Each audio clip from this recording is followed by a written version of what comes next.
Bismillahirrahmanirrahim.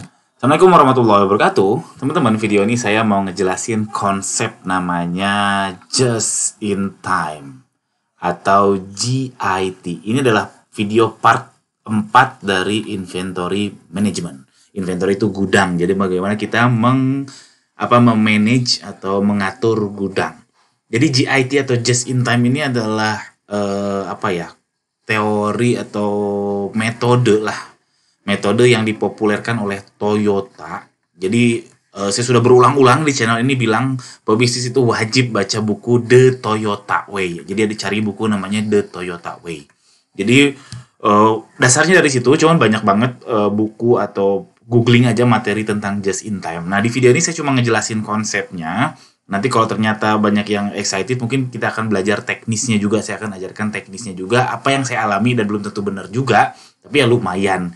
Dan saya rasa nggak banyak online shop yang ngerti soal ini, karena GIT ini memang skalanya skala pabrik, skalanya skala dunia. Tapi kalau online shop yang kecil-kecilan seperti saya, itu ya GIT ini mungkin kurang dilirik, padahal konsepnya keren banget.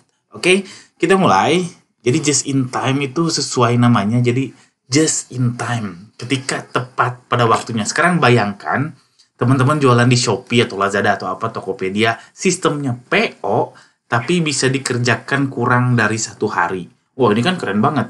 Jadi teman-teman jual 100 produk, stoknya misalkan masing-masing ada 100 dan semuanya PO, alias baru dikerjain ketika ada orderan, tapi dikerjakannya kurang dari 1 hari. Itu artinya kan bisa cepet banget. Itu artinya teman-teman inventorinya muternya cepet banget. Artinya meminimalisir kerugian stok numpuk. Itulah GIT atau just in time ini. Yang kedua, bayangin penjual nasi goreng.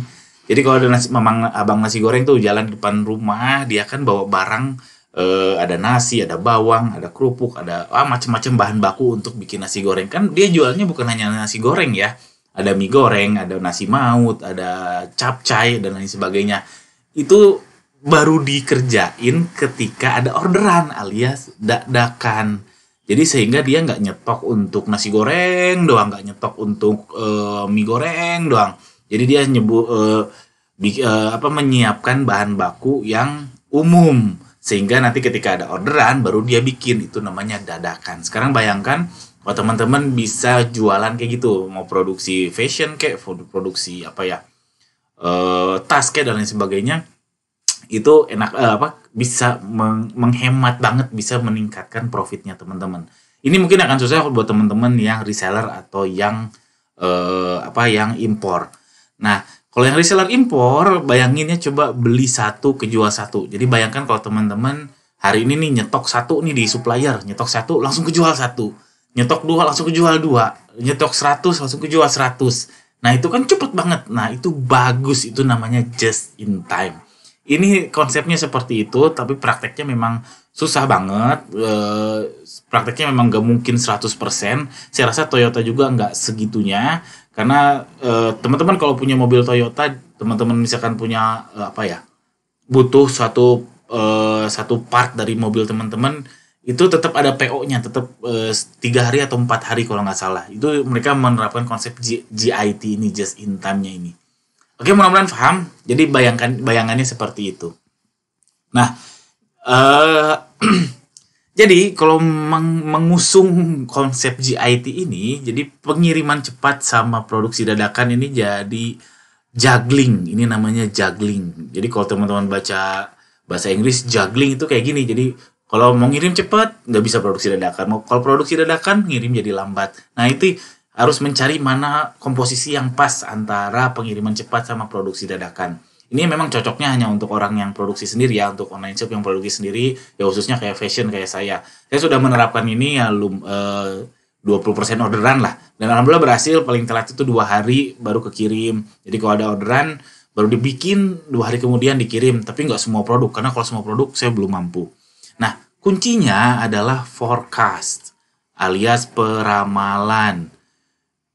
Nah, saya juga kaget banyak banget online shop yang nanya, aduh saya stoknya nggak ada, habis, aduh stoknya numpuk. Nah, itu sebenarnya kesalahannya dari peramalan.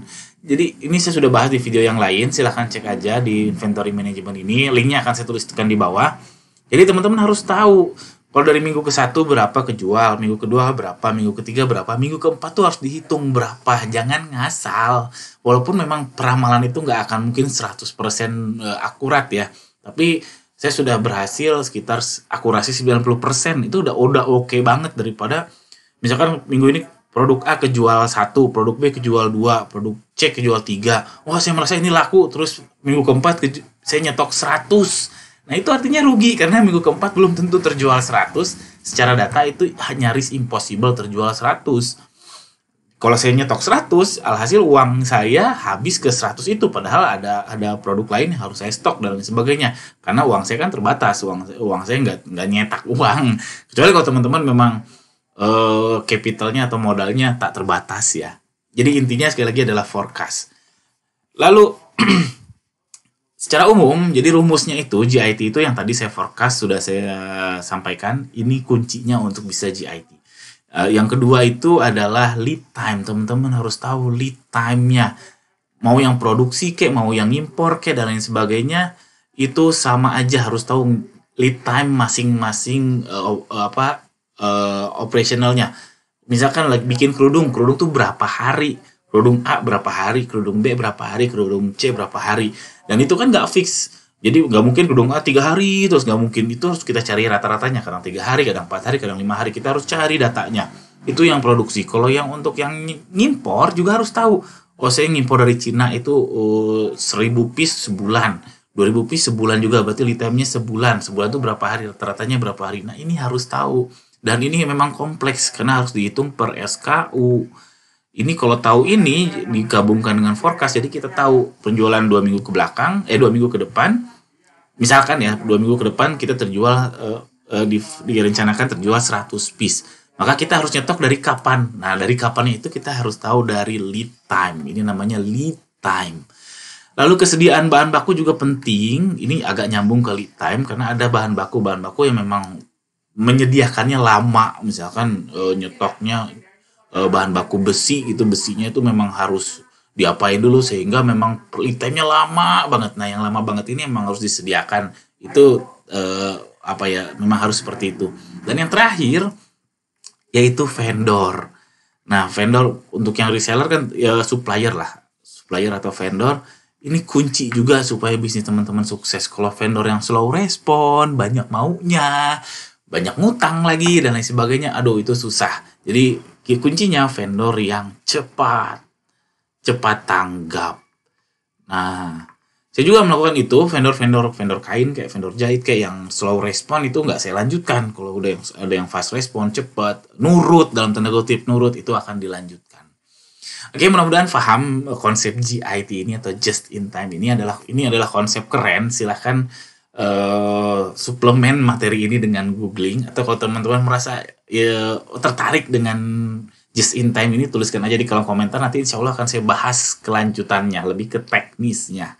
Oke, sekian aja. Jika ada pertanyaan jangan ragu untuk tuliskan di kolom komentar di bawah. Sekian, assalamualaikum warahmatullahi wabarakatuh.